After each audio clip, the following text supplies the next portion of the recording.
Inúmeras vezes, ao escrever, você deve ter tido preocupações do seguinte tipo: esta palavra se escreve com S ou com Z? E esta, é com X ou com CH? Será que esta frase ficou clara? Será que não estou me estendendo demais sobre o assunto? Ao escrever, devemos evitar defeitos que podem prejudicar a compreensão do texto e já falamos isso na videoaula que trata das qualidades que devem ser cultivadas. Nesta videoaula, vamos tratar de alguns defeitos que empobrecem o texto e que, portanto, devem ser evitados e talvez banidos de sua produção. Vamos lá!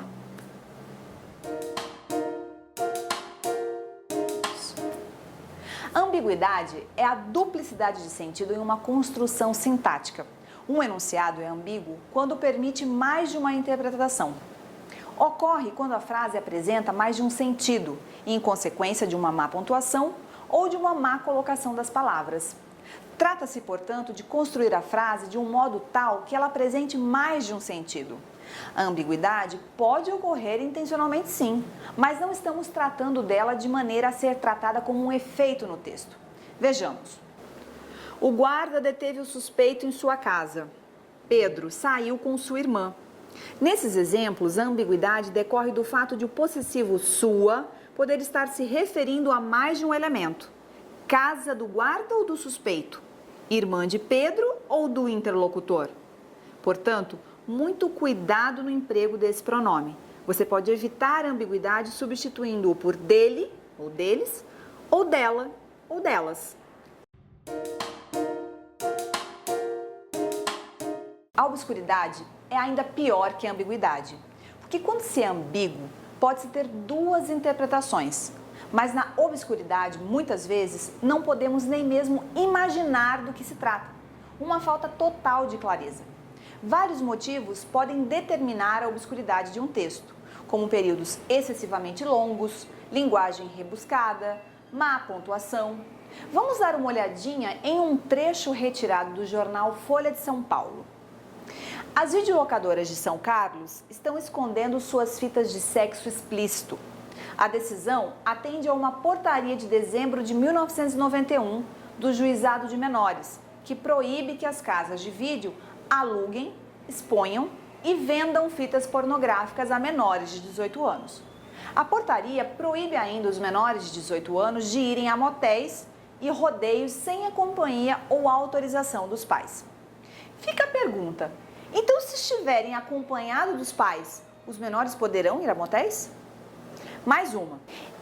Encontrar a mesma ideia vertida em expressões antigas, mais claras, expressiva e elegantemente tem-me acontecido inúmeras vezes na minha prática longa, aturada e contínua do escrever, depois de considerar necessária e insuprível uma locução nova por muito tempo. O que o autor quis dizer com isso? Absolutamente incompreensível, não é?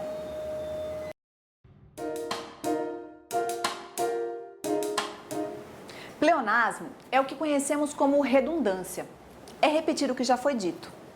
Quando estudamos que o pleonasmo faz parte dos vícios de linguagem, nos são passados exemplos de expressões que devemos evitar.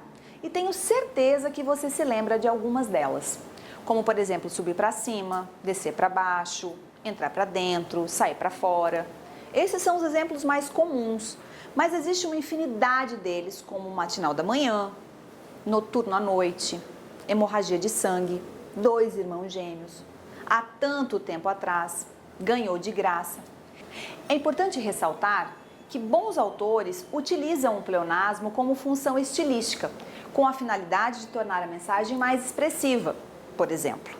Portanto, nesse caso, não constitui um erro. Veja, e rir meu riso e derramar meu pranto, de Vinícius de Moraes.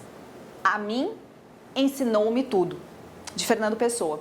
Esses são alguns exemplos do uso do pleonasmo. Bons usos.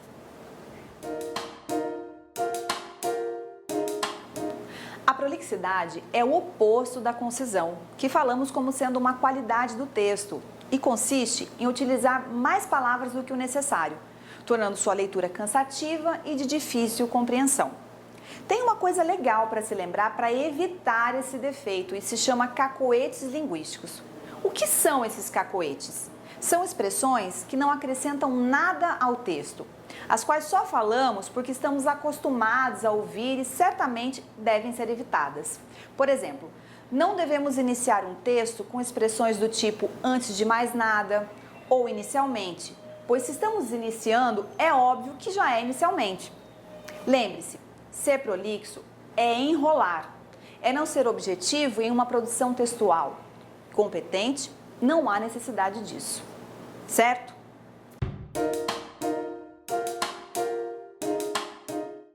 Ser incoerente é se contradizer. Por isso, tome muito cuidado e releia mais de uma vez seu texto, analisando principalmente para que a conclusão não destoe do restante do texto. O desrespeito às regras gramaticais pode causar incoerência. Portanto, tenha muito atenção com as regras de concordância, de regência, de acentuação e até mesmo com a ortografia. Veja, no lugar de retificar, que quer dizer corrigir, dizer ratificar, que quer dizer confirmar. O uso incorreto dessas palavras demonstram incoerência, assim como o uso de ir de encontro, chocar-se, ideias contrárias, ir ao encontro, lado a lado, ideias afins semelhantes. É uma confusão bastante comum em textos escritos. Veja que a palavra de ordem para se produzir um bom texto é, acima de tudo, cuidado.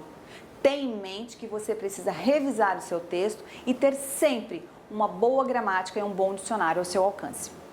Isso tudo ajuda sobremaneira o seu trabalho. A internet nos auxilia muito nesse sentido. Use e abuse dela, especialmente consultando bons sítios e exercite. Escrever bem está muito ligado a exercícios diários de escrita e leitura. Pense nisso. Acesse todo o material disposto e nos encontramos nos fóruns de discussão na sala online. Bons estudos!